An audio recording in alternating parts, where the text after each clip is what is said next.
أعوذ بالله من الشيطان الرجيم. بسم الله الرحمن الرحيم.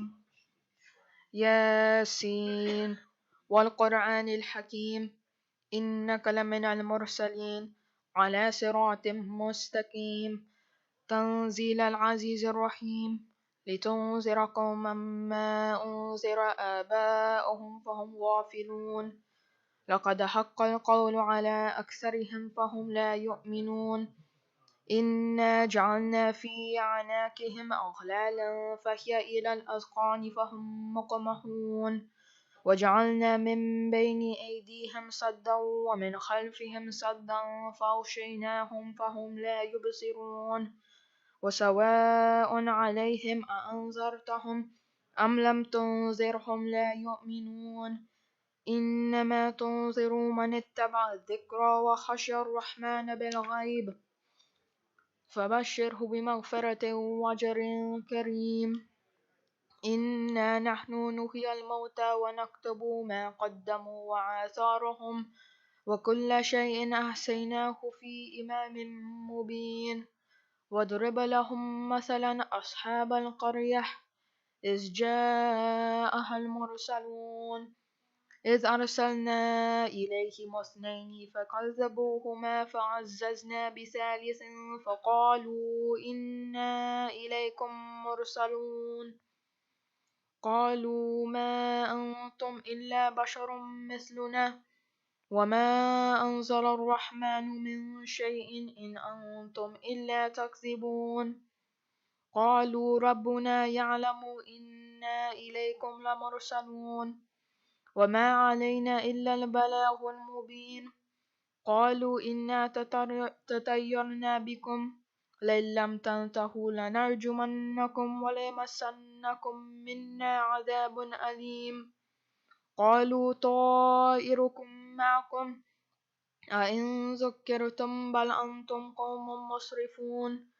وجاء من أقصى المدينة رجل يسعى قال يا قوم اتبعوا المرسلين اتبعوا من لا يسألكم أجرا وهم مهتدون وما لي لا أعبد الذي فطرني وإليه ترجعون أتخذ من دونه آلهة إن يردني الرحمن بضر لا تغني عني شفاعتهم شيئا ولا ينقذون إني إذا لفي ضلال مبين إني آمنت بربكم فاسمعون قيل ادخل الجنة قال يا ليت قومي يعلمون بما غفر لي ربي وجعلني من المكرمين وما أنزلنا على قومه من بعده من جند من السماء وما كنا منزلين إن كانت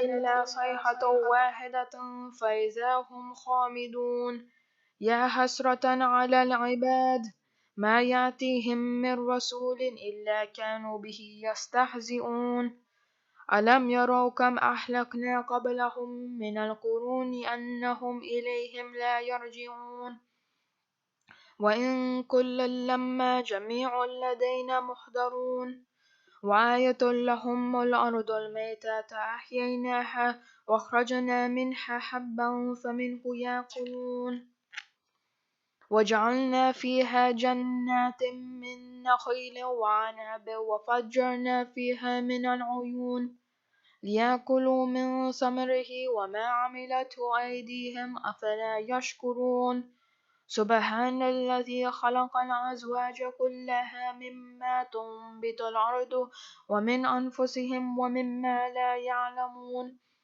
وآية لهم الليل نسلخ منه النهار فإذا هم مظلمون والشمس تجري لمستقر لها ذلك تقدير العزيز العليم والقمر قدرناه منازل حتى عاد كالعرجون القديم لا الشمس ينبغي لها أن تدرك القمر ولا الليل سابق النهار وكل في فلك يسبحون وآية لهم أنا حملنا ذريتهم في الفلك المشحون وخلقنا لهم من مثله ما يركبون وإن نشأ نغرقهم فلا صريخ لهم ولا هم ينقذون إلا رحمة منا ومتاعا إلى حين وإذا قيل لهم اتقوا ما بين أيديكم وما خلفكم لعلكم ترحمون وما تأتيهم من آية من آيات ربهم إلا كانوا عنها معرضين وإذا قيل لهم أنفقوا مما رزقكم الله قال الذين كفروا للذين آمنوا أنطعم من لو يشاء الله أطعمه إن أنتم إلا في ضلال مبين ويقولون متى هذا الوعد إن كنتم صادقين ما ينظرون إلا صيحة واحدة تأخذهم وهم يخصمون فلا يستطيعون توصية ولا إلى أهلهم يرجعون ونفخ في الصور فإذا هم من الأجداث إلى ربهم ينصرون قالوا يا ويلنا من بعثنا من مرقدنا هذا ما وعد الرحمن وصدق المرسلون إن كانت إلا صيحة واحدة فإذا هم جميع لدينا محضرون فاليوم لا تظلم نفس شيئا ولا تجزون إلا ما كنتم تعملون إنا أصحاب الجنة اليوم في شغل فاكهون هم وأزواجهم في ظلال على الأرائك متكئون لهم فيها فاكهة ولهم ما يدعون سلام قولا من رب رحيم وامتازوا اليوم أيها المجرمون ألم عاهد إليكم يا بني آدم ألا تعبدوا الشيطان إنه لكم عدو مبين وأن اعبدوني هذا صراط مستقيم ولقد أضل منكم جبلا كثيرا أفلم تكونوا تعقلون هذه جهنم التي كنتم توعدون اصلوها اليوم بما كنتم تكفرون اليوم نختم على أفواههم وتكلمنا أيديهم وتشهد أرجلهم بما كانوا يكسبون ولو نشاء لطمسنا على أعينهم فاستبقوا الصراط فأنى يبصرون ولو نشاء لمسخناهم على مكانتهم فما استطاعوا مضيا ولا يرجعون ومن نعمره ننغص في الخلق أفلا يعقلون وما علمناه شعرا وما ينبغي له إن هو إلا ذكر وقرآن مبين لينذر من كان حيا ويحق القول على الكافرين أولم يروا أنا خلقنا لهم مما عملت أيدينا أنعاما فهم لها مالكون وذللناها لهم فمنها ركوبهم ومنها يأكلون ولهم فيها منافع ومشارب أفلا يشكرون واتخذوا من دون الله آلهة لعلهم ينصرون لا يستطيعون نصرهم وهم لهم جند محضرون فلا يحزنك قولهم إنا نعلم ما يسرون وما يعلنون أولم ير الإنسان أنا خلقناه من نطفة فإذا هو خصيم مبين وضرب لنا مثلا ونسي خلقه قال من يحيي العظام وهي رميم قل يحييها الذي أنشأها أول مرة وهو بكل خلق عليم الذي جعل لكم من الشجر الأخضر نارا فإذا أنتم منه توقدون أوليس الذي خلق السماوات والأرض بقادر على أن يخلق مثلهم بلى وهو الخلاق العليم إنما أمره إذا أراد شيئا أن يقول له كن فيكون فسبحان الذي بيده ملكوت كل شيء وإليه ترجعون صدق الله العلي العظيم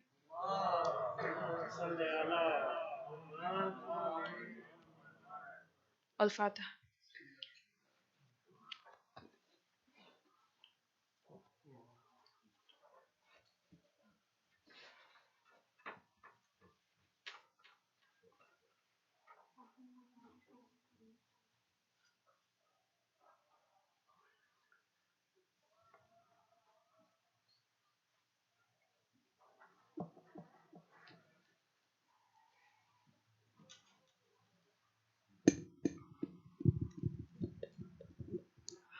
محمد وآل محمد صلوات.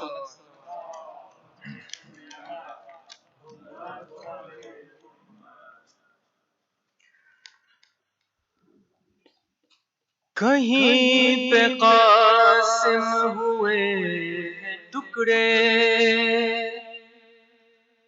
کہیں پہ زی سے گرے تھے مولا،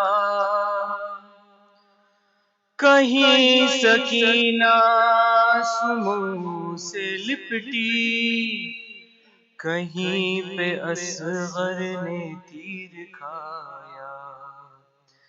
یہی غریبی کا ہے ٹھکانہ،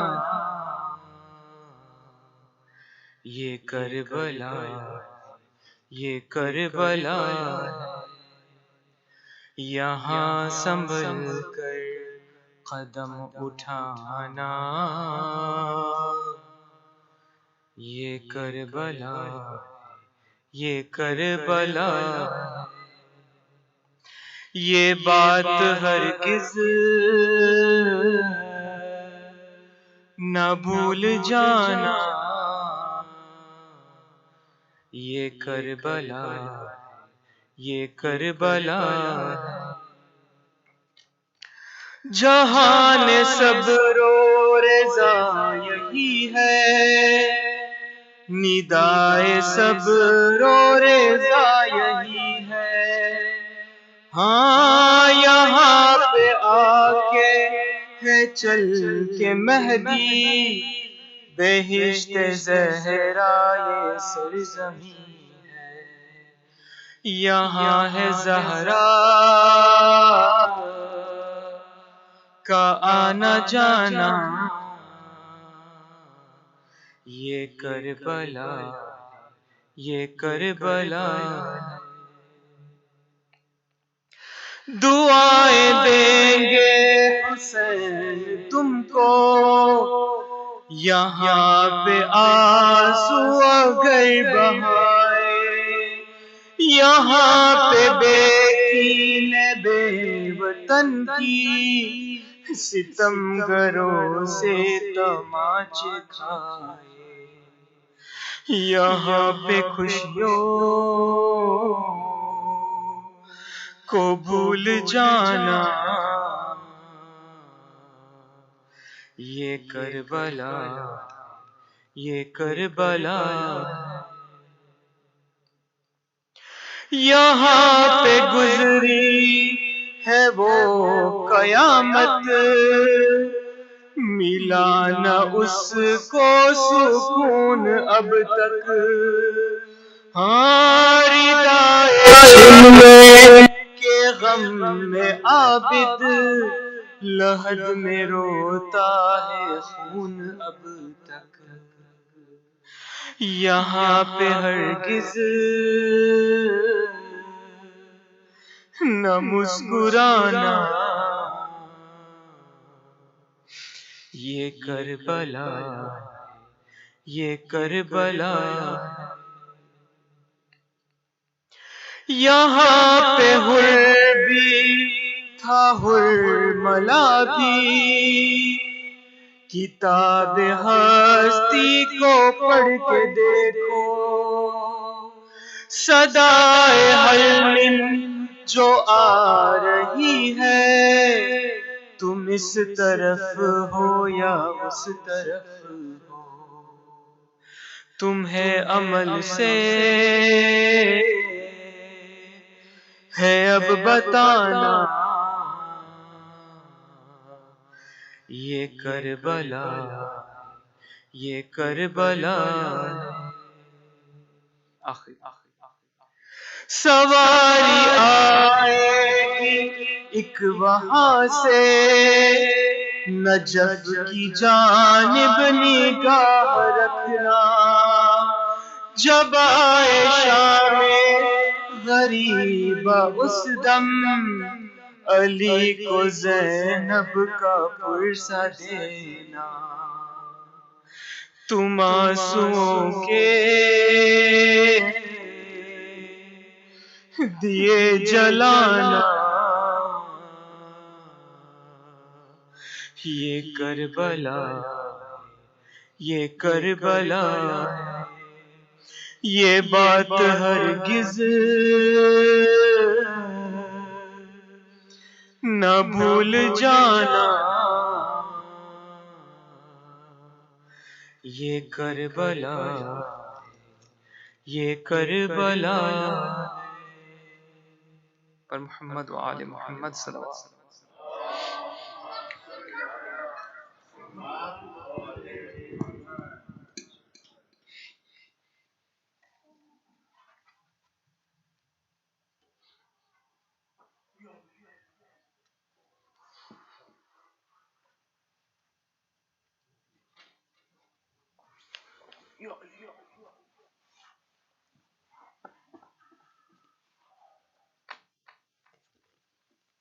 لبيك يا حسين، لبيك يا حسين، لبيك يا حسين. محمد وآل محمد.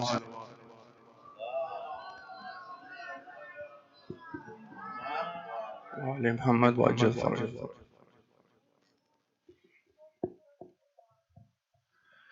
کریم کربلا،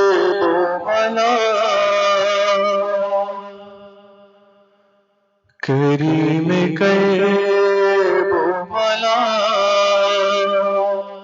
معجزہ دکھا دیجئے. کربلا آتی ہے تو آ دیجئے. کریم کربلا، معجزہ دکھا دیجئے. کربلا آتی ہے تو آ. کریم کربلا، حسین آپ جو چاہے تو کچھ نہیں مشکل. تڑپ رہا بلا کیا،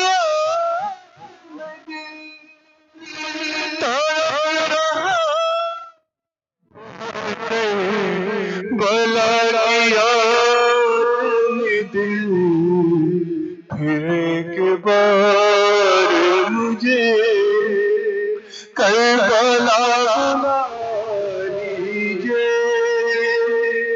کربلا بہت آتی ہے دعا دیجیے کریم کربلا تمہارے روز آنے میں آج دقت ہے مگر خبر ہے تمہیں مجھ کو کتنی چاہت ہے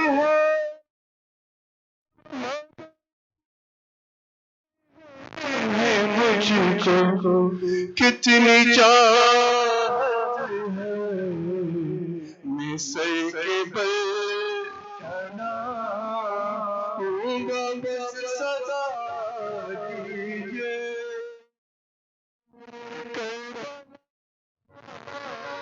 بہت آتی ہے دعا دیجیے کریم میرے خیال میں جب آئے دو گھنٹے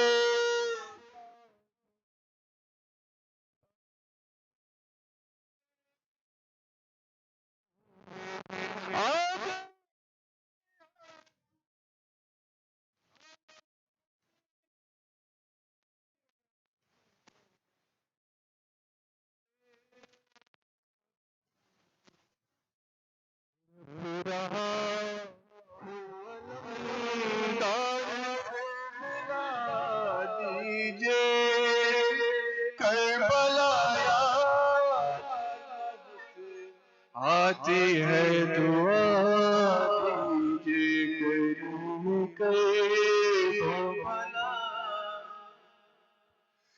غلوئے اصغر پہ شیر چھد گیا تھا جدھر سبیل دودھ کی جا گئے لگا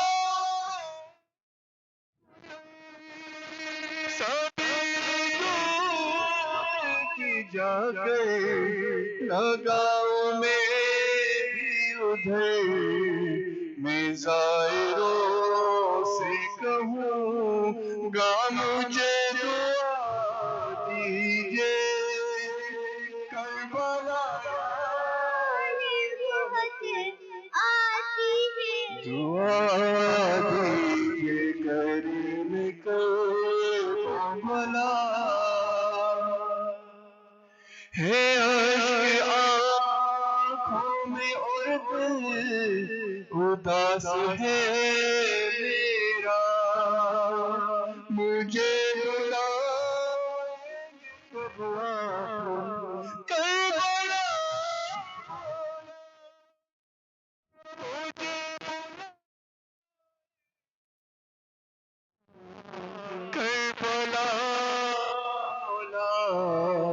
کچھ ایک خواب میں ہی مجھ کو آسرا دیجیے کربلا یاد بہت آتی ہے دعا کریم کربلا صلی اللہ علیہ محمد و علی محمد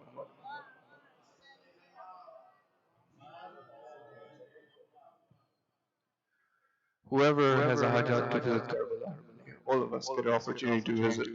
Some of us are already planning to go, are already there.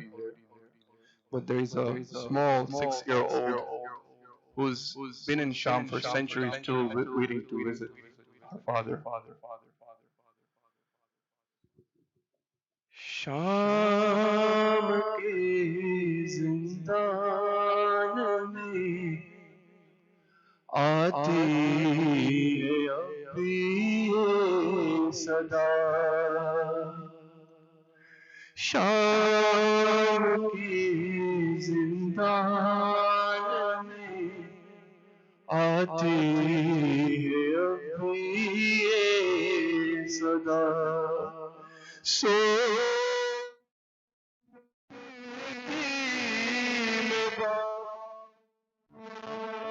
سو سکتی میں بات تیرے سینے کے سوا شام کی زندان میں آتی ہے اب بھی یہ صدا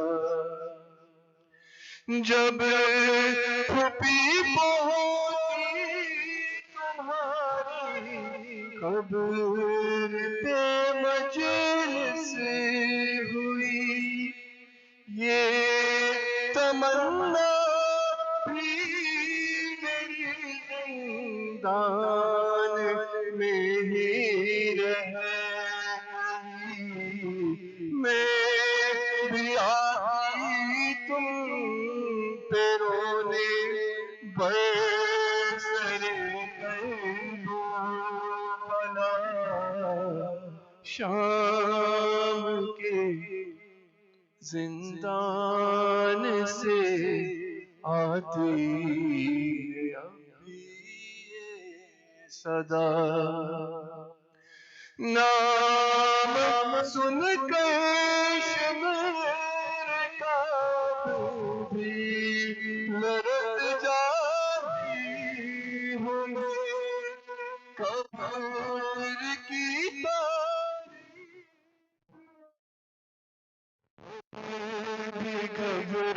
گھبراتی ہوں میں کان سے بہتا ہوں کان سے بہتا ہوں اب تلک نہ رک سکا شام کے زندان سے آتی ہے اب بھی یہ صدا میرے زخموں پر زمین کی خاک چبھتی ہے مگر سو گئی ہوں خاک پر میں صرف اتنا سوچ کر سو گیا میری جگہ پر لاڈلا بھیا میرا شام کے زندان سے آتی ہے اب بھی یہ صدا میرے اپنے پلکوں پہ بٹھاتے تھے مجھ کو مانگا شکل بابا نے مجھے ایک دن آیا کنیزی میں مجھے مانگا گیا شام کے زندان سے آتی ہے اب بھی یہ صدا سلانے سی مصیبت میری بی بی نے سہی 4 سالوں میں سفیدی آ گئی رونے اس کی قبر پہ آتی ہے بی بی سیدہ شام کے زندان میں آتی ہے اب بھی یہ صدا شام کے زندان میں آتی ہے اب بھی یہ صدا صلوات على محمد وعلى محمد.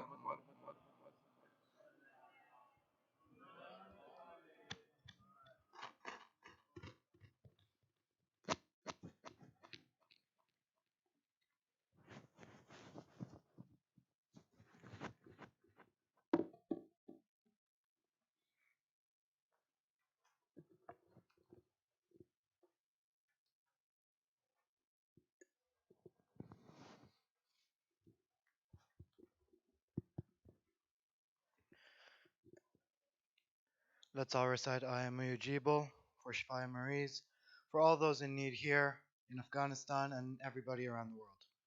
Bismillahir Rahmanir Rahim. Amma yujibul إذا دعاه ويكشف السوء أما يجيب المضطر إذا دعاه أما يجيب المضطر إذا دعاه ويكشف السوء أما يجيب المضطر إذا دعاه ويكشف السوء أما يجيب المضطر إذا دعاه ويكشف السوء. اللهم صل على محمد وآل محمد. سورة المباركة الفاتحة.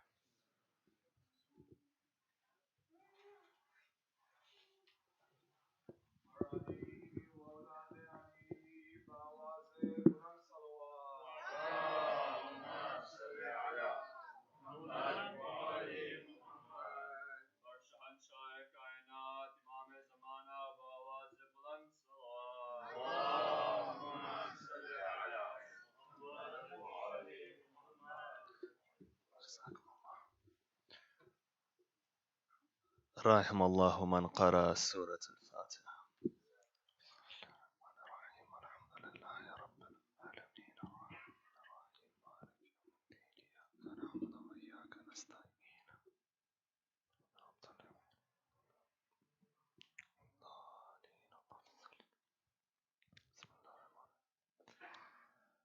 أعوذ بالله من الشيطان اللعين الرجيم. بسم الله الرحمن الرحيم. الحمد لله رب العالمين، والحمد لله الذي هدانا لهذا وما كنا لنهتدي لولا أن هدانا الله، والصلاة والسلام على إمام القبلتين ونبي الحرمين وأفضل الثقلين وجد الحسن والحسين، الذي سمي في السماء بأحمد وفي الأرض بأبي القاسم محمد،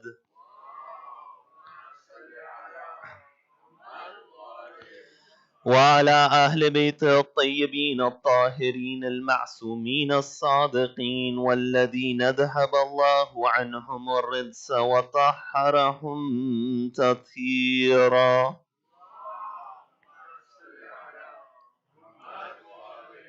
اللهم صل وسلم وزد وبارك على صاحب الدعوة النبوية والصولة الحيدرية والإسمة الفاطمية والحلم الحسنية والشجاعة الحسينية والعبادة السجادية والمعاطر الباقرية والآثار الجعفرية والعلوم الكاذمية والحجج الرذبية والجود التقوية والنقابة النقبية والحيبة العسكرية والغيبة الإلهية.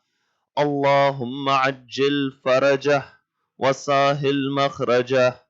أما بعد، فقد قال الله في كتابه الكريم: بسم الله الرحمن الرحيم.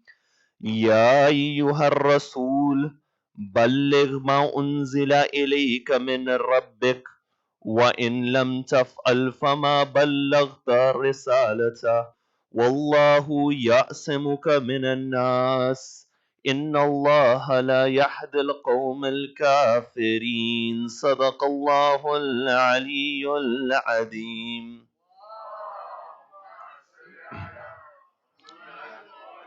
For the love of Ahlul Bayt alayhim salam, Sallu ala Muhammad wa ali Muhammad. For the love of Fatimatu Zahra in particular, a second salawat ala Muhammad wa ali Muhammad. For the hastening of the reappearance of the master of our time, a louder salawat ala Muhammad wa ali Muhammad.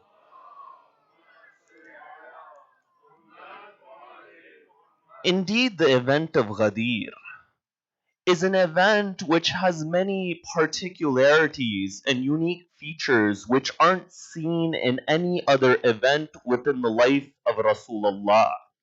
When you look at the different features of the event of Ghadir, you find that number one, that oasis known as Khum, that location, never was there a sermon given before at that spot, never was a sermon given after at that spot.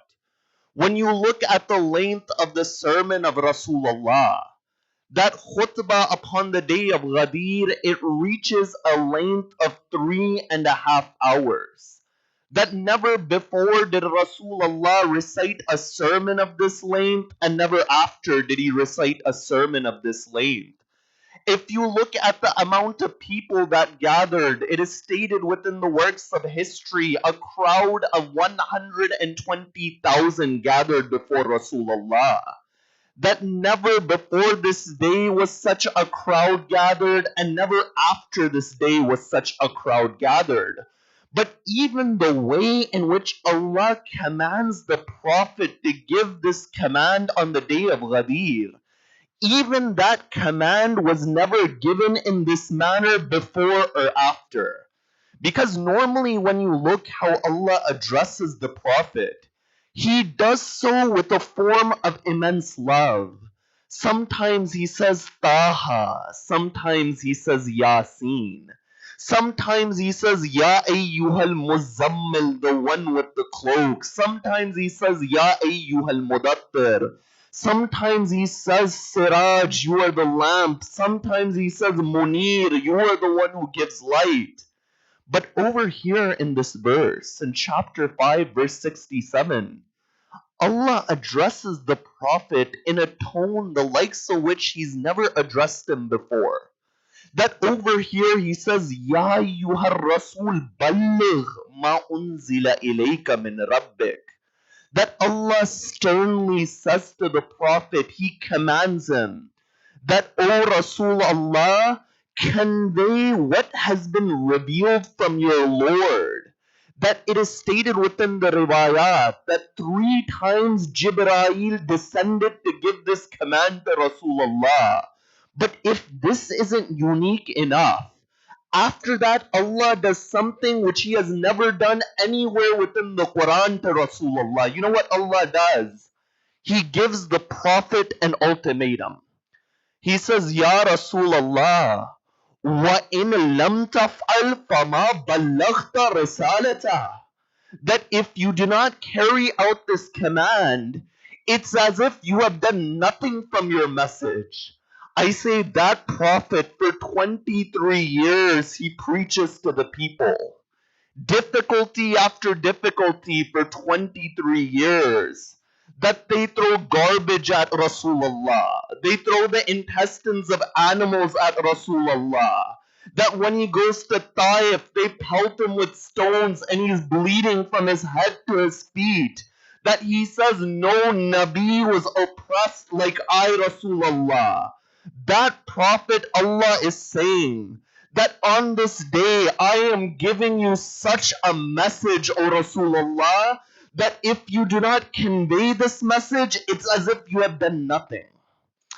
That 23 years of your effort would be wasted if this message isn't given upon the day of Ghadir.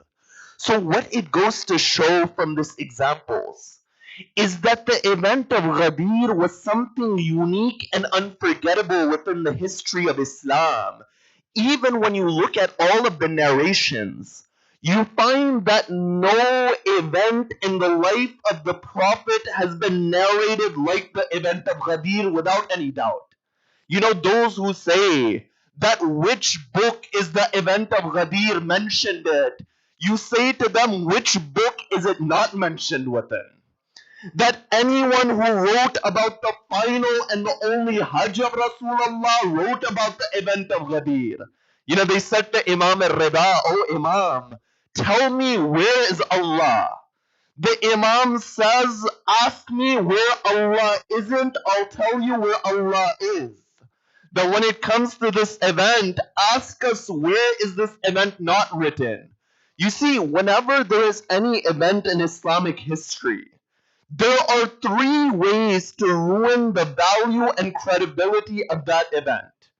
Number one, either you say the event didn't happen. Number two, you say it happened, but the narrators are weak. Or number three, you say the interpretation is different from what you understand. Now, when it comes to number one and the event of Ghadir, you find that to deny the event of Ghadir is to deny the most well-recorded event in Islamic history. That when Allam al-Amini writes his famous encyclopedia titled Al-Ghadir, he says that this event was reported by 110 companions, 84 tabi'un. Tabi'un, of course, are those who are in the generation after the companions. And 300 scholars have recorded the event of Ghadir. That to deny such an obvious event is something which is impossible. So when you come to the second stage, that stage where they would say the narrators aren't credible, when it comes to the event of Ghadir, who is narrating? Some of the most important companions and Sahaba of Rasulullah. That if you say they are not credible, then nothing is left from the deen of Islam. So they came towards the third category, and that third category was to alter and distort the interpretation of the event of Ghadir. And over here, you find that there was no greater distortion than the distortion which took place in relation to the meaning of the word Mawla and master found within the line فَمَنْ كُنْتُ مَوْلَاهُ فَهَذَا عَلِيٌّ مَوْلَاهُ. Whoever is master I am, Ali is his master. You see, some they came forth and they said that master means friend. That because Rasulullah had taken Ali towards Yemen and he sent him to Yemen. And when Amir al-Mu'mineen was in Yemen, he dealt with the people justly. And the people became upset. Rasulullah felt that it was a crowd of 120,000. He had to tell them that Ali was his friend. You see, this discussion pertaining to the meaning of the word Mawla within this tradition is a discussion which carries a great theological position and a great theological significance. That oftentimes people, they think that when you have these discussions, it is only for polemics with other schools of thought. But no, the reality is that these discussions are to strengthen our own iman and our own belief. You know, I remember Shaheed Murtaza Mutahari would say that when it came to Ali bin Abi Talib, the example of Ali is like that individual who sells perfume. That person who sells perfume tries to sell his perfume to other people by saying that it smells the best. And this comes from a quality which is unmatched. But that individual doesn't bask in the fragrance of his own perfume. When it comes to Amir al-Mu'mineen, oftentimes we try to prove to others that Ali was the Imam after Rasulullah, but in reality we ourselves never bask in the fragrance of Ali bin Abi Talib.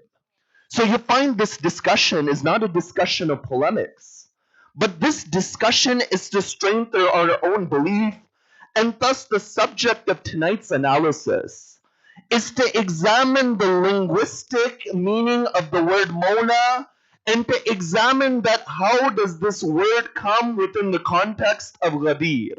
And the thesis which I'll pose, which is not my own thesis, but it is the thesis of Shaykh al-Mufid in a famous risala called Aqsam al-Mawla fil Lisan, where Shaykh al-Mufid examines the different meanings of the word Mawla within the Arabic language. And what Shaykh al-Mufid argues, what I'll seek to prove tonight, is that even if there was no context for the word Mawla, that even if there wasn't an entire sermon, and that sentence wasn't there, whoever's master I am, Ali is his master, and the context of stopping after Hajj isn't there, if all we had was the word Mawla, then even this is enough to prove the imamat of Amir al-Mu'mineen Ali ibn Abi Talib based upon the principles of language. And I'll examine this discussion in a number of stages. Number one, when you examine the 30 meanings of the word Mawla, what 10 were used as the interpretations to this line, Man kuntu Mawla fahada aliyun Mawla? Number two, how can we use the rules of language to show that Mawla here meant master? Number three, how important is the fa within the hadith, Faman kuntu Mawla fahada aliyun Mawla? Number four, what context do we find in the sermon to show what the meaning of Mawla is? Number five, what do we find in the Quran to show what the meaning of Mawla is? And number six, what is the relation between the event of Ghadir and the event of Karbala? And based upon these 6 points, we'll try to come to a conclusion about what Rasulullah said upon the day of Ghadir. Now, when you begin this discussion about the meaning of the word Mawla, naturally the discussion begins by going to the Arabic dictionaries. Because if you're going to understand the meaning of a word, then you go towards those dictionaries which are a source of the language. And over here, we find that Ibn Mandur, who wrote his famous Quranic lexicon called Lisanul Arab, he says that there are over 30 meanings of the word Mawla. But when you look in the works of the theologians and in the hadith, you find that 10 meanings for the word Mawla are mentioned within the hadith, and these 10 have been used as a possible interpretation to the sentence of Rasulullah, فَمَنْ كُنْتُ مَوْلَى فَهَذَا عَلِيٌّ مَوْلَى. You see, the first of these 10 meanings, which is the real meaning that it was coined for, is that meaning of awla bit-tasarruf, more worthy of authority. You find that this is meaning number one. When you look within the Quran in Surah Al-Hadid in chapter 57, verse 16, Allah within this chapter says, فَالْيَوْمَ لَا يُؤْخَذُ مِنْكُمْ فِدْيَةٌ وَلَا مِنَ الَّذِينَ كَفَرُوا. That upon this day there is no ransom from you, nor is there any ransom from the disbelievers. مَأْوَاكُمُ النَّارِ. Your refuge is within the fire. هِيَ مَوْلَاكُمْ وَبِئْسَ الْمَصِيرُ. That this verse says, the fire is your Mawla. That according to this verse of the Quran, that what do we understand about the meaning of Mawla? When you look at the Mufassirun and the commentators, all of them said that Mawla within this ayat means that these people are more worthy of the fire, and fire has authority over them in this situation. So you find that the first meaning of Mawla found within the traditions is that meaning which says more worthy of authority. The second meaning is that a slave owner is called Mawla. Number three, a freed or emancipated slave is called Mawla. Number four, the person who frees a slave is called Mawla. Number five, a helper is called Mawla. When you look in Surah Muhammad, chapter 47, verse number 11, Allah says within that verse, ذَلِكَ بِأَنَّ اللَّهَ مَوْلَى الَّذِينَ آمَنُوا وَأَنَّ الْكَافِرِينَ لَا مَوْلَى لَهُمْ. That Allah is the Mawla of those who believe. Allah is the helper of those who believe. That if you are a person of faith, you should never feel helpless, no matter what situation in life you're in. That life may be difficult, and doors may close, but at that moment, a person who has faith says, Ilahi man li ghayrak. That, oh Allah, who do I have besides you? You know, in one tradition, when they said to Imam as-Sadiq, oh Imam as-Sadiq, tell us where is Allah? You know what the Imam says? Ma'an kasara qulubuhum. that Allah is with those individuals who are broken-hearted. This verse says, ذَلِكَ بِأَنَّ اللَّهَ مَوْلَى الَّذِينَ آمَنُوا, that Allah is the helper of the believers, وَأَنَّ الْكَافِرِينَ لَا مَوْلَى لَهُمْ, that the disbelievers have no helper. So we find that the first meaning of Mawla is that more worthy of authority. Number two, a slave owner. Number three, a slave which is freed. Number four, a person who frees a slave is called Mawla. Number five, a helper is called Mawla. Number six, in the Arabic language, a neighbor, al-jar, is called Mawla. Number seven, al-halif, a tribal confidant, is called al-Mawla. Number eight, al-mutawalli lil-jarira, a person charged with a crime, is called Mawla. Ibn al-am, your paternal cousin, is called Mawla. And number 10, as-sayyid al-muta, a tribal leader, is called Mawla. So within the hadith, you find that these are the 10 meanings for Mawla which come within the hadith. But over here, I come to a very important discussion in linguistics. And that discussion will show that even if Rasulullah said nothing besides Ali Mawla, that's enough to show the imamat of Amir al-Mu'mineen. And I want you all to pay attention to this point. If I walk into this room, and out of no context, I say the word lion, what comes to your mind? What comes to your mind is a four-legged animal which is a predator. You don't think of a brave individual. If I meant a brave person by the word lion, the rules of language state I have to give you some sort of context for you to understand that I am not saying the literal meaning. If I said that person is like a lion when he faces his enemies, now there's a context that I do not mean the literal meaning. I mean a metaphoric meaning.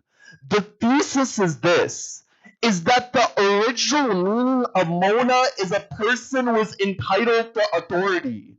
If Rasulullah meant that meaning, then the discussion is finished, the imama of Amir al-Mu'mineen.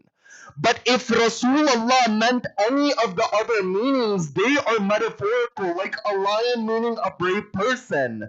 At that point, it is on Rasulullah to bring the context. But in reality, the context shows the meaning of imamat. But what I am saying is that if Rasulullah, and this is the important point right here, if Rasulullah had meant anything besides authority for the word Mawla, and he uses the word Mawla without a context, then either Rasulullah is ignorant of the language or the Rasulullah is trying to deceive others. And you find both of them are not appropriate for Rasulullah. You see, each of these 10 meanings of Mawla, if you examine them in the context of the line, فَمَنْ كُنْتُ مَوْلَى فَهَذَا عَلِيٌّ مَوْلَى, whoever's master I am, Ali is his master. None of these meanings make sense except for the first one, that this person is befitting of authority. Let's go through each of these meanings. The second meaning was slave owner. If Rasulullah says, whoever I own as a servant, Ali owns him, is this something which is historically accurate? No, there were servants in the house of Amir al-Mu'mineen that weren't in the house of Rasulullah.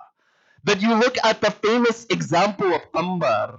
And I remember that story of Qambar. When Amir al-Mu'mineen says, oh Qambar, you see that beggar, go and give food towards that beggar. Qambar, he goes to find the bread to give towards that beggar, and he's looking for the bread. He doesn't know which camel is carrying the food. So Qambar, as he's looking through the different camels, Amir al-Mu'mineen sees that Qambar hasn't taken that bread to give to the beggar. At that point, Amir al-Mu'mineen says, oh Qambar, what is the problem? I told you to give and you're not giving. Qambar is saying that the food is on a camel. Amir al-Mu'mineen says, very well, then give the camel as well to the beggar. But the Qambar after that says, no, there's one more problem. He says, Amir al-Mu'mineen, I don't know which camel. At that point, Amir al-Mu'mineen says, oh Qambar, give the entire caravan. It's stated in the tradition. At that point, Qambar jumps away. Amir al-Mu'mineen says, "O Qambar, why did you jump away?" Qambar says, "O Amir al-Mu'mineen, your generosity was in such a state that I thought you would even give me away towards that man." But then he says that line. He says, "Oh my master, you can find 1,000 servants like me, but I cannot find one Mawla and master like you, Ali bin Abi Talib."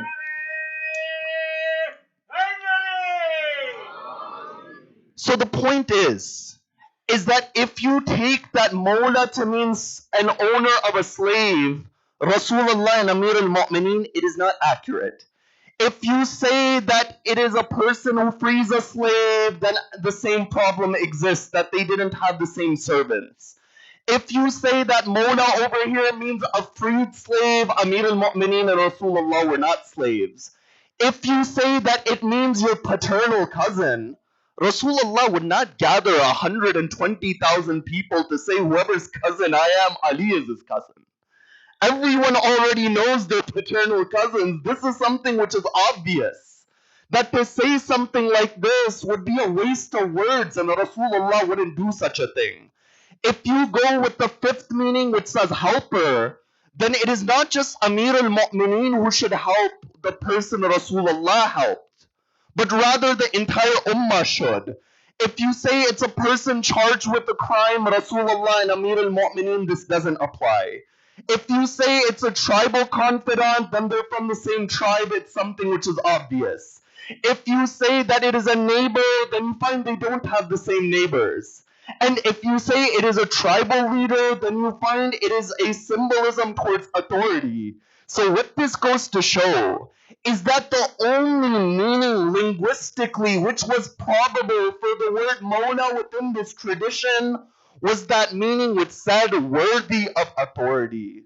You see, even when you look at the context of this situation, the context shows that Rasulullah's goal was something far greater than just to say Ali was his friend. When Rasulullah begins to leave Medina, it's stated that Rasulullah, that he sent letters to all of the different tribes in Arabia, that I am going upon my first and my final Hajj. And the traditions, when you look in the early historical records, Tarikh al-Baghdad, it stated, فَخَرَجَ رَسُولُ اللَّهِ مَاشِيًا وَمُرْتَجِلًا, that when Rasulullah goes to Hajj, he went walking not upon his horse. وَمَعَهُ أَهْلُ بَيْتِهِ, with him was his household and all of the Muhajirin and the Ansar. You see, never has such a crowd gone with Rasulullah. And when Rasulullah goes, Rasulullah could have given this sermon in Arafah, and he could have given that sermon in Mina, and he could have given that sermon at Hajj, so no time is wasted. But the question is that why does Rasulullah pick a random spot and then he makes everyone sit there for 3 days in the burning sun to give bay'ah towards Amir al-Mu'mineen, and then they can go home? Why not give the sermon at Hajj and let everyone go home? You see, this wisdom behind Rasulullah is that he forced the people to narrate the event.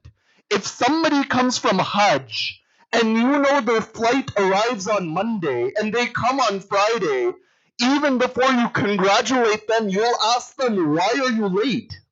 That's the first question you'll ask them.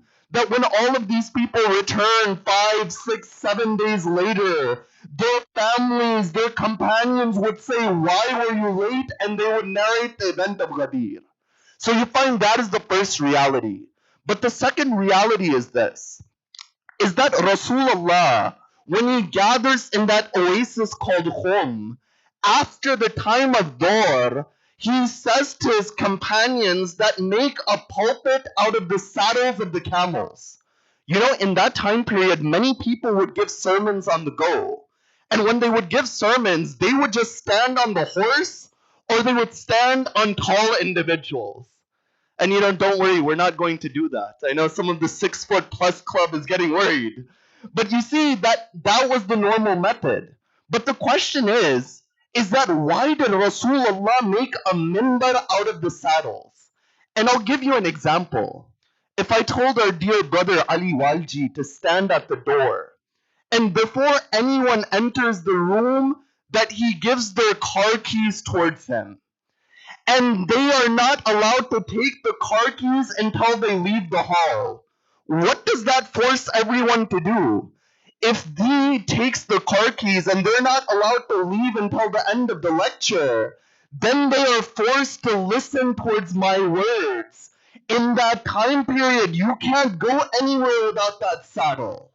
Rasulullah knew that there would be certain individuals who would not want to listen to their message. So he says, take the saddle of those individuals and I will make a pulpit. And you know, when the verse it comes down, when you look at all of this different context, and even what the verses show, it goes to show that there is something far deeper occurring. That there is something occurring upon this day which is integral to the very message and the fabric of Islam. That after the verse says, يا أيها الرسول بلغ ما أنزل إليك من ربك وإن لم تفعل فما بلغت رسالة والله يعصمك من الناس. That, O Prophet, convey what has come from your Lord. If you don't do this, it's as if you've conveyed nothing. Allah will protect you from the people, O Rasulullah.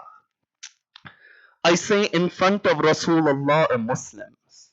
Number two, they're companions by the definition of the one being a Muslim and seeing Rasulullah is a Sahabi. I say number three, they're Hajis and those who went towards Hajj. What is within this message that Rasulullah needs to be protected from the people? You see, if you want to understand this verse, you have to understand it with chapter 5, verse number 3. And oftentimes, we only recite half of the ayat. The full ayat says, Al-yawma ya'isa alladhina kafaru min dinikum, fala takhshawhum wakshawni. اليوم أكملت لكم دينكم وأتممت عليكم نعمتي ورضيت لكم الإسلام دينا. Upon this day, O Rasulullah, the disbelievers have despaired of your religion, so do not fear them, fear me. You know, some said that this verse was revealed about Hajj, and in particular, it was revealed about the day of Arafah where you go and make dua. I say, what is there on the day of Arafah that would make the disbelievers despair? But Allah says after that, upon this day I've completed your deen. And upon this day, Allah says, I have perfected my bounties upon you. The verse says, ni'mati. That He is giving this bounty a nisbah in connection to His own blessed essence.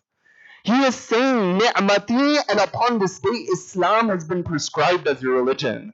So all of this context goes to show that upon this day, there was a message which was being given. And all of this shows that when Rasulullah says, فَمَنْ كُنْتُ مَوْلَى فَهَذَا عَلِيٌّ مَوْلَى, he is referring to the imamat of Amir al-Mu'mineen. Because if you look at the hadith, the correct hadith which is found within the traditions is فَمَنْ كُنْتُ مَوْلَى. It begins with a fa. Now the question is that what role does this one letter have in the Arabic language? Many of you may say, Sayyid, we don't know Arabic. What is the point of this discussion? And I'll give you an example from English. If I come on this mimbar and I start my speech by saying, and today is the day of Friday, for example, many of you would say, this individual doesn't understand English because you do not begin a dialogue by saying and. And is something which connects to a previous discussion. When Rasulullah says, فَمَنْ كُنْتُ مَوْلَى, fa, whoever is master, I am, Ali is his master, he is connecting this with the line that was said before. And what does Rasulullah say before? He says, أَيُّهَا النَّاسُ, O mankind, مَنْ أَوْلَى بِكُمْ مِنْ أَنفُسِكُمْ. That who has more authority over yourself? And all of them say, Allahu wa Rasul, Allah and His Prophet. That Rasulullah made an allusion to Surah Al-Ahzab, where the Quran says, An-Nabiyyu awla bil mu'minina min anfusihim. That the Prophet is closer to the believers than their very own selves. That, O Muslim Ummah, if you want to make this journey towards Allah, then your journey is drowning yourself within the wujud of Muhammad Mustafa. That if you do not drown yourself in the love of Rasulullah, then you won't be able to make this journey. وَمَا آتَاكُمُ الرَّسُولُ فَخُذُوهُ.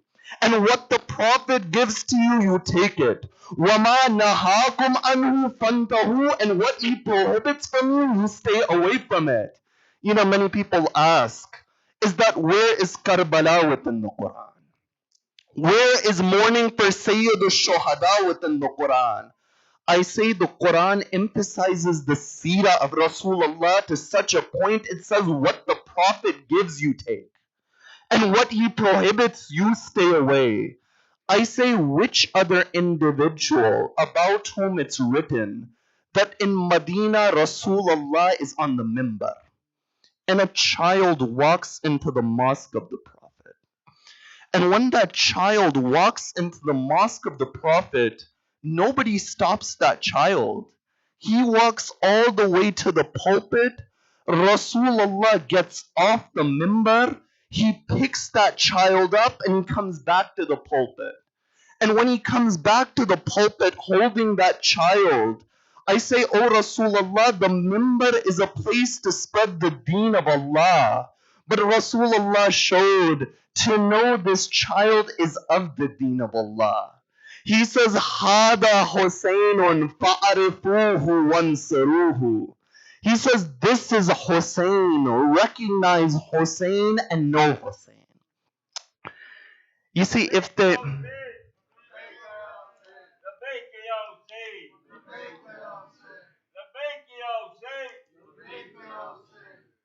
So you find that Rasulullah shows that I am the one. When I say something, I don't speak from my desire. وَمَا يَنْتِقُ عَنِ الْهَوَىٰ إِنْ هُوَ إِلَّا وَحْيٌ يُوحَىٰ. And you find that upon the day of Ghadir, Rasulullah, after he says, فَمَنْ كُنْتُ مَوْلَىٰ فَهَذَا عَلِيٌّ مَوْلَىٰ, connecting it with the previous line, after that he says, اللهم والي من والاه وعادي من عاداه وانصر من نصره واقتل من خذله. That, oh Allah, love the one who loves Ali bin Abi Talib and be the enemy of the one who is the enemy of Ali bin Abi Talib, and help the one who helps Ali bin Abi Talib, and turn away from the one who turns away from Ali bin Abi Talib. You see, on that day, it is stated all of the companions would go to Amir al-Mu'mineen and they would say, Assalamu alaikum ya Amir al-Mu'mineen. This title of the commander of the faithful, the first time it was mentioned was on the day of Ghadir, and it is stated some prominent individuals would say, Bakhin, Bakhin, Yabna Abi Talib, Asbahta Mawlaya wa Mawla Kulli Mu'min. That you have become the master of the believers and our own master. And after that, you find that Rasulullah, he would take allegiance from everyone, even the women on the day of Ghadir. That for the women, there would be a bowl which is brought. Amir al-Mu'mineen would place his hand on one side, the women on the other side, that would be the bay'ah. And for the men, Amir al-Mu'mineen would stand with his hand over their hands. You know, it's stated in the tradition, a person comes to Rasulullah and he says, Oh Rasulullah, why is the hand of Ali over like this? Why is the hand of Ali not facing the sky? Rasulullah says, go and ask Ali bin Abi Talib. When they go and ask Amir al-Mu'mineen, Amir al-Mu'mineen says, when you ask from someone, your hand, it faces the sky. That when you make dua, where is our hand facing? But he says, I am not asking, you are coming and giving towards me. But then Amir al-Mu'mineen recites the verse of the Quran, إِنَّ الَّذِينَ يُبَايِعُونَكَ إِنَّمَا يُبَايِعُونَ اللَّهَ. He says, whoever gives bay'ah and allegiance towards you, Rasulullah, has given allegiance towards Allah, and the hand of Allah resides over their hand. So you find that this event of Ghadir became a pivotal event in shaping our Shi'i identity. That if you ask a normal person that what events were there that shaped the identity of the school of Ahlul Bayt, you find without a doubt, number one, they would say the day of Ghadir, and number two, they would say the event of Ashura. And without a doubt, within these two events, there is a profound connection and link. From the first level, you find that Sayyid Burujardi would say that if people commemorated Ghadir in the way Ashura was remembered, you find there would be no doubt on Ghadir, but at the second level, you find the connection lies in this reality that if the individuals understood the day of Ghadir, then the event of Karbala wouldn't had to have happened. That it was only because they forgot Ghadir that the door of Fatima was burnt. That it was only because they forgot Ghadir that Muhsin had become martyred. It was only because of Ghadir that Janab Zahra would go by the grave of Rasulullah and she would say, Subbat alayya masa'ibun, O Rasulullah. That musibah befell me after you, O Rasulullah. لِأَنَّهَا صُبَّتْ عَلَى الْأَيَّامِ سِرْنَا لَيَالِهَا. That if that musibah fell on the brightest of days, it would turn into the darkest of nights. And it was only because they forgot Ghadir that Imam al-Hassan went through the dhulm that he went through. That you know the tradition, it's stated that after the ceasefire with Muawiyah, people began to say that Hassan al-Mujtaba has become a kafir and a disbeliever. That they said this about the grandson of Rasulullah. And as Imam al-Hassan is praying on his musalla, they pull the prayer mat from underneath Imam al-Hassan and they stab the leg of Imam al-Hassan. You know, tonight we remember Qasim ibn al-Hassan. We remember that madloom son of a madloom father. The oppressed son of an oppressed father. You know that when Imam al-Hassan was poisoned and he begins to vomit his liver, he says, oh my brother Hussein, make sure that our sisters don't see this. But I say, oh Imam al-Hassan, come on the day.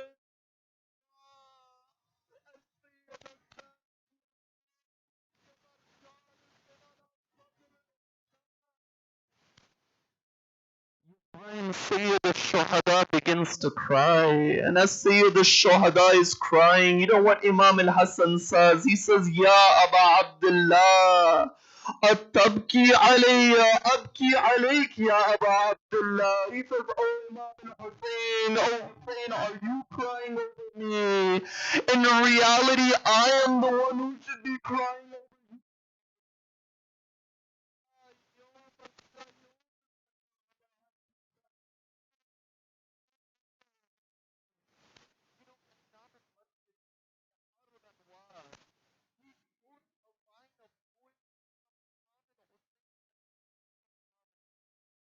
You know what Imam al-Hussein said at the grave of Imam al-Hassan? He said, oh my brother Hassan, after you,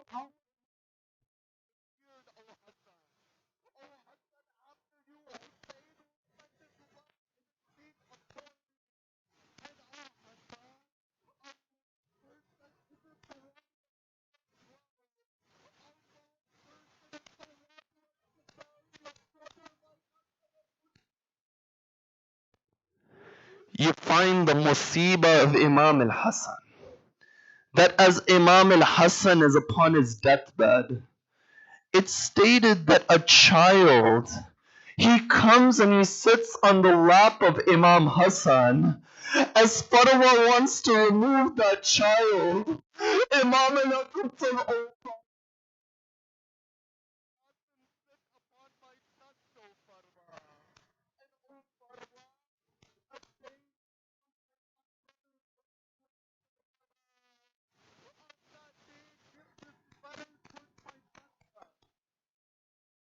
you know, when you reach Karbala, on the night before Ashura, Sayyid al-Shuhada says, "Oh, my companions, all of you can leave. That you have fulfilled your vow. You are companions, the likes of which my grandfather says, Oh Abbas, extinguish the candle, O Abbas. Oh Abbas, if they're embarrassed to leave, then in the darkness of the night they can leave." It's stated that when the candle was extinguished and Abba Fadl Abbas reignites that candle, all of the companions, they were there upon that night. And Sayyid al-Shuhada begins to take the names of all of the martyrs on the day. But it's stated that as the names of the Shuhada are taken, there was a 13-year-old boy by the name of Qasim. He would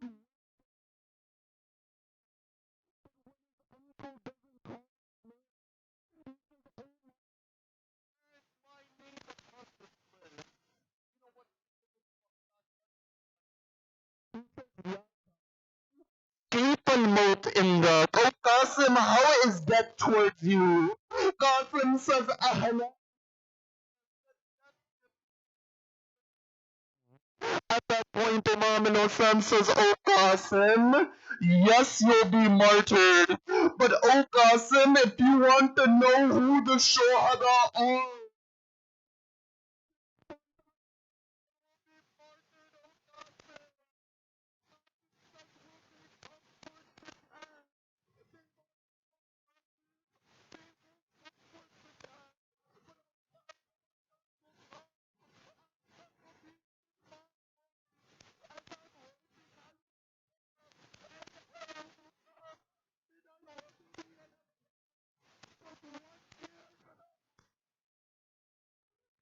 I love Musibah.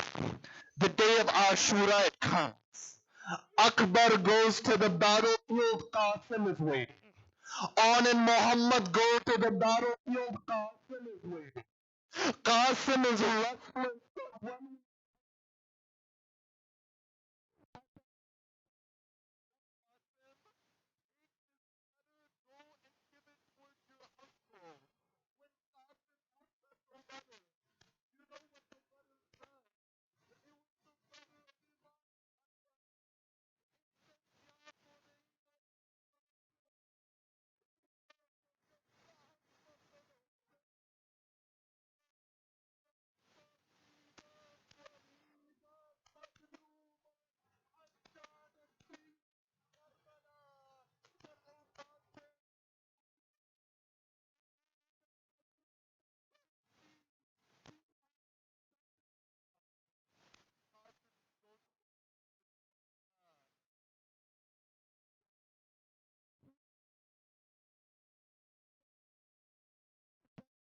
Bound for Ali Akbar is not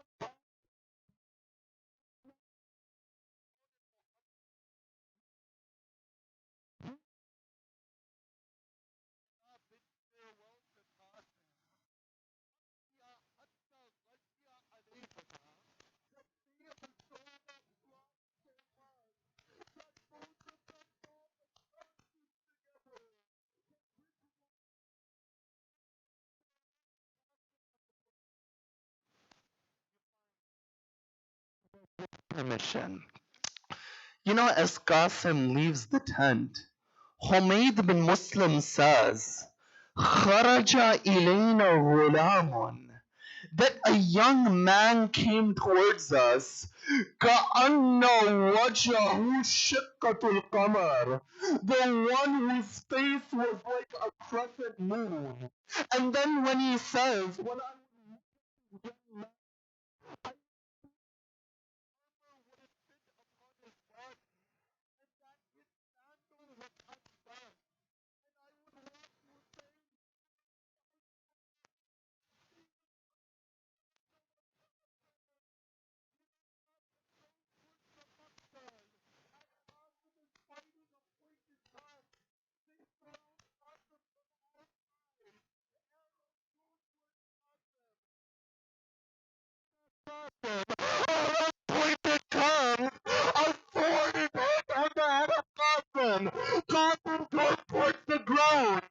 But you know, when each of the Shuhada would go, some would say, Assalamu alayka ya Aba Abdullah.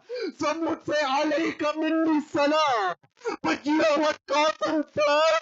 Qasim said, Ya Ammar, my uncle, help me. You know, Sheikh Jafar Shushtari, he writes something ajib about the martyrdom of Qasim. You know what Sheikh Ja'far Shushtari writes? He says that why did Imam al-Hussein only ask Qasim, is death sweet? How is death towards you? You know what Sheikh Ja'far Shushtari says? He says the reason Imam al-Hussein only asked Qasim is because every other shaheed, their body would be trampled to pieces after they died. Qasim is not shaheed. When Qasim was alive, the body of Qasim, Sayyid al-Shuhada, he comes to the side of Qasim.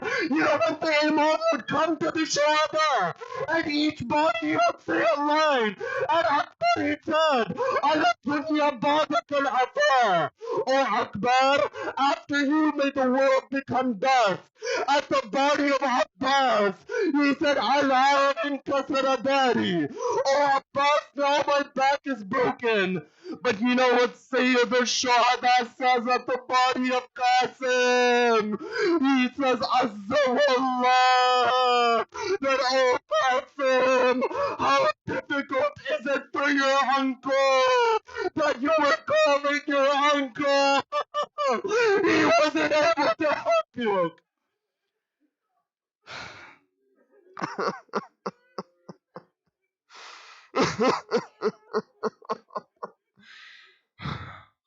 ألا لعنة الله على القوم الظالمين سيعلم الذين وأي منقلب ينقلبون.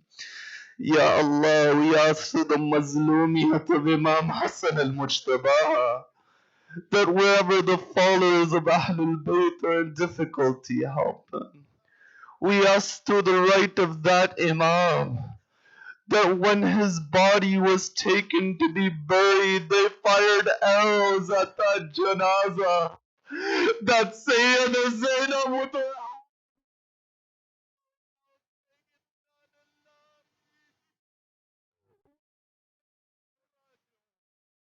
through the right of Imam al-Hassan.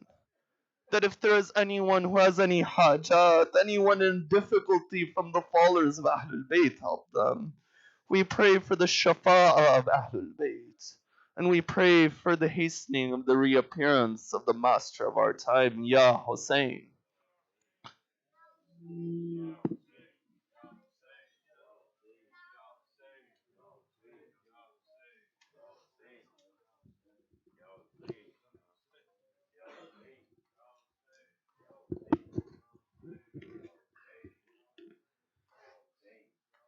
Madre Qasim ne लाश पे रोकर कहा आ गई तुमको कज़ा लाते हैं लाशा हुसैन सिनका करूं क्या बयां साल था वो तेरवा हाय पुरअरमा चला लाते हैं लाशा हुसैन बाप का नूरे नजर अम्मा का लखते जिगर खुद पसंद आ गया لاتے ہیں شاہ حسین، قاسم نو شاہ کا لاتے ہیں شاہ حسین، قاسم نو شاہ کا لاتے ہیں شاہ حسین، پیٹوں سر لے عذاب حسین مادر قاسم نے لاشوں پہ رو کر کہا، مادر قاسم نے لاشوں پہ رو کر کہا، آ گئی تم کو قضا، لاتے ہیں شاہ حسین، قاسم نو شاہ کا لاتے ہیں قاسم نو شاہ کا لاتے ہیں شاہ حسین، پیٹو سر لاتے شاہ حسین، یا حسین یا حسین یا حسین یا حسین، حسین تمام عالم میں آج ماتم، تمام عالم میں آج ماتم، حسین بے کس کا ہو رہا ہے، تمام میں آج ماتم، تمام عالم میں آج ماتم، حسین بے کس ہے، علم گھروں میں سجے ہوئے ہیں، علم گھروں میں سجے ہوئے ہیں، دلوں میں فرش عذاب بچھا ہے، تمام میں آج ماتم، تمام عالم میں آج حسین بے رہا ہے، سیاہ کپڑے سیاہ چادر، غموں کی گردوں غبار سر پر ہے، سوگواروں کے اشک جاری ہے، سوگواروں کے اشک جاری، کہ ثانی زہرا بردا ہے، تمام عالم میں آج ماتم، تمام عالم میں آج ماتم، حسین بے کس ہے، علم مسکے سکینہ دیکھو تو مومنو بس یہ کہہ کے رو لو، علم مسکے سکینہ دیکھو تو مومنو بس یہ کہہ کے رو لو، چچا بھتیجی میں کیا ہے نسبت، وفائے عباس کیا وفا ہے، تمام عالم میں آج ماتم، تمام عالم میں آج ماتم،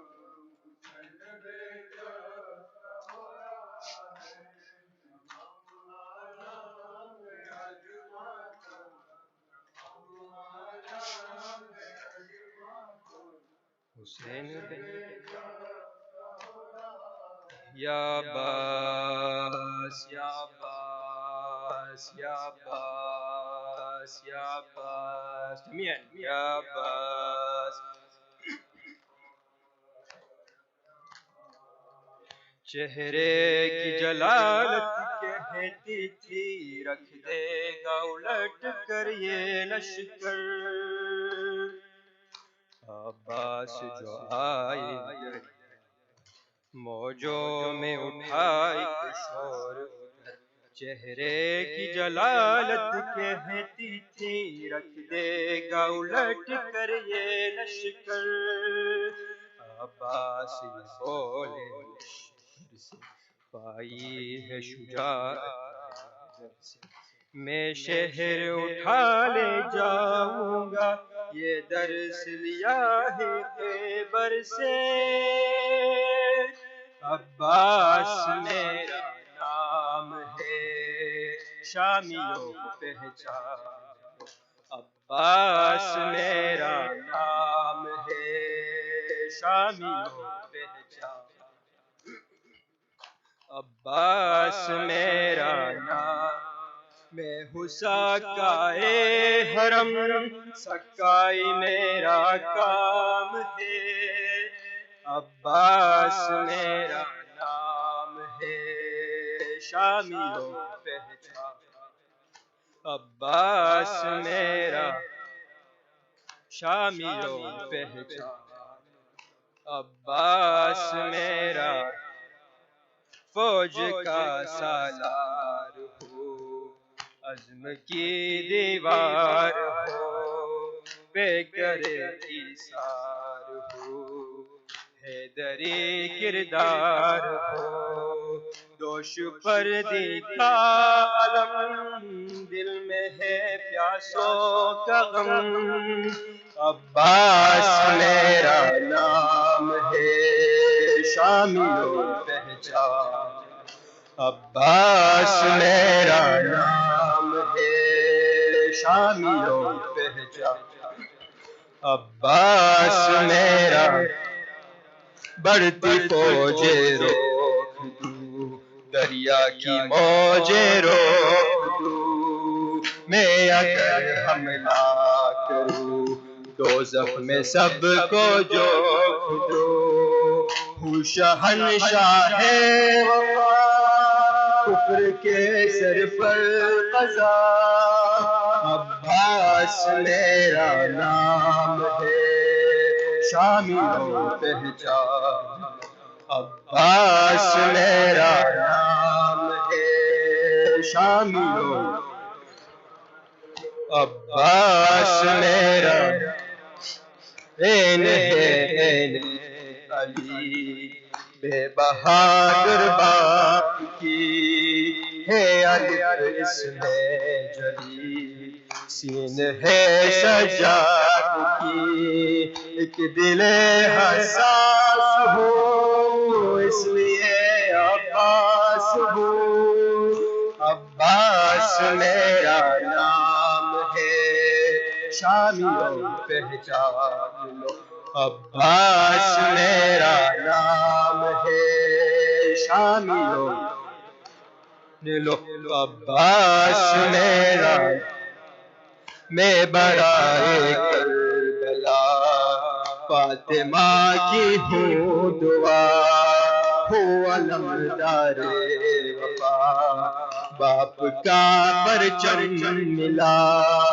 ذات میں لشکر ہوں میں ثانی حیدر ہوں میں عباس میرا نام ہے شامیوں پہچان لو عباس میرا نام ہے شامیوں لو عباس میرا جنگ تو ایک کھیل ہے مت الجھ عباس سے یہ خبر دی ہے تجھے مضطرب ہو پیاس سے ضبط کرنا ہے مجھے مشق بھرنا ہے مجھے عباس میرا نام ہے شامیوں پہچان لو عباس میرا نام ہے شامیوں پہچان لو عباس میرا نام ہے میں ہوں سکائے حرم سکائی میرا کام ہے عباس میرا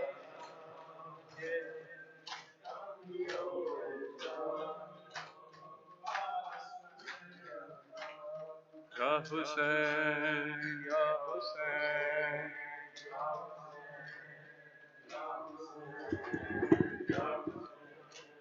یا حسین یا حسین یا حسین یا حسین حسین یا حسین یا حسین یا حسین زہرا تیرے گلشن کا ہر پھول نرالا ہے زہرا تیرے گلشن کا ہر پھول نرالا ہے زہرا تیرے گلشن کا نرالا ہے زہرا تیرے گلشن کا ہر ہر پھول ہے زہرا تیرے گلشن کا، ہر پھول نے سجدے کے اسلام کو پالا ہے، زہرا تیرے گلشن کا، ہر پھول نرالا ہے، زہرا تیرے گلشن کا، ہر پھول نرالا ہے۔ افسوس مسلمان عاشور کو مکے میں، افسوس مسلمان عاشور قرآن کے پاروں کو میزوں پہ اچھالا ہے، ہر پھول نے سجدے کے اسلام کو پالا ہے، زہرا تیرے گلشن کا، ہر پھول نرالا ہے، زہرا تیرے گلشن کا، ہر پھول نرالا ہے، زہرا تیرے گلشن کا۔ ماشاءاللہ اے مجھے کبھی تو نے زینب سے نہیں پوچھا، اے مجھے تو نے زینب سے نہیں پوچھا، 18 برس کیسے اس پھول کو پالا ہے، 18 برس کیسے اس شیر کو پالا ہے، ہر پھول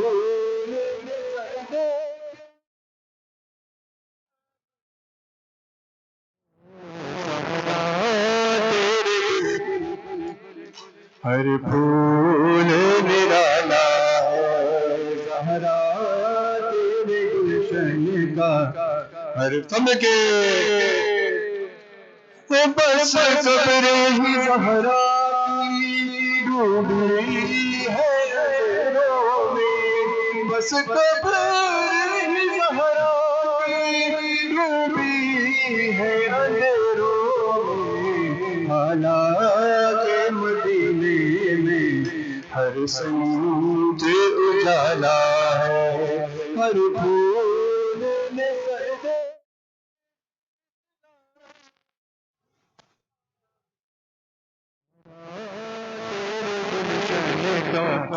ہر پھول نرالا ہے، زہرا تیرے گلشن، ہر پھول ہے، سرکار محمد ہو اوسط ہو گیا ہو، سرکار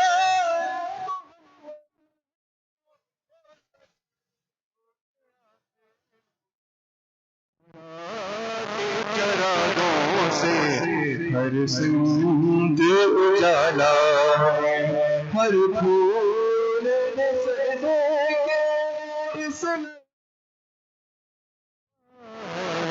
زہرا،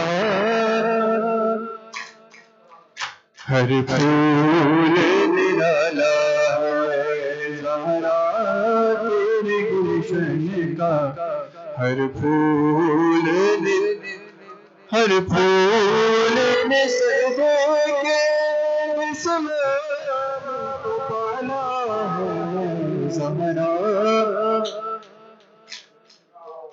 ہر پھول نرالا ہے، زہرا تیرے گلشن کا، ہر پھول نرالا ہے، صلوات اللہ محمد و آل محمد۔ سرکار رکھ لے نہ بھرم، ہم دیکھ تمہارے آئے، عباس عباس یا ابو الفضل عباس، مل کے عباس عباس یا بل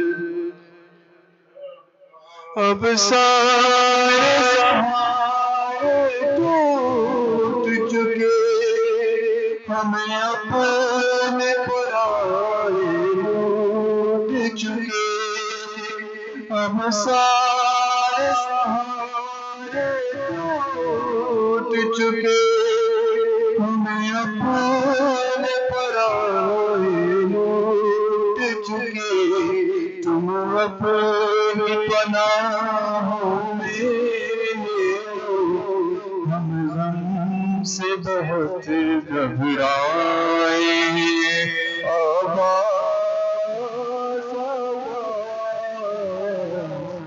یا بالفضل اشکوں کی زبان پہچانتے ہو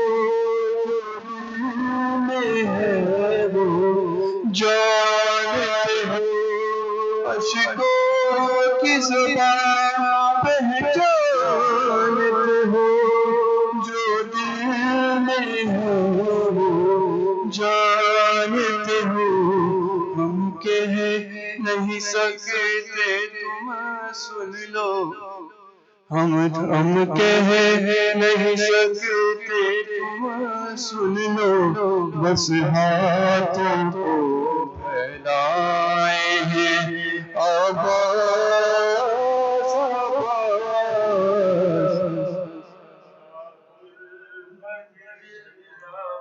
صلوات علی محمد وعلی محمد.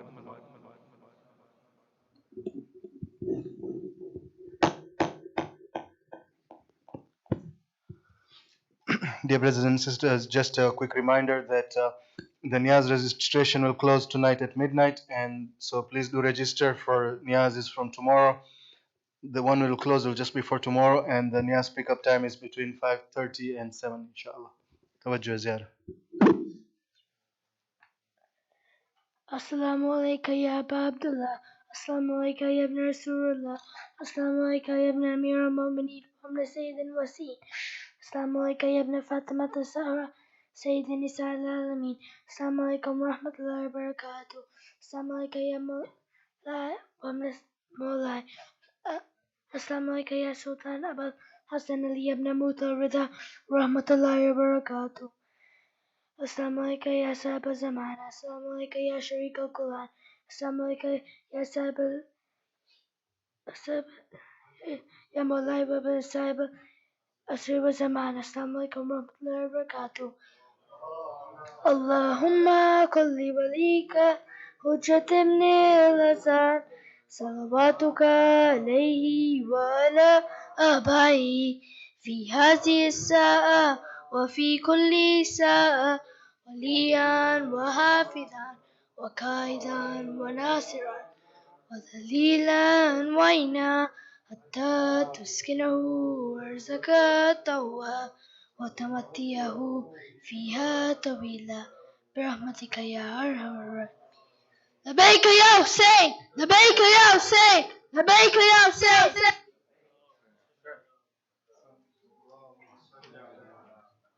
Mr. Arabic,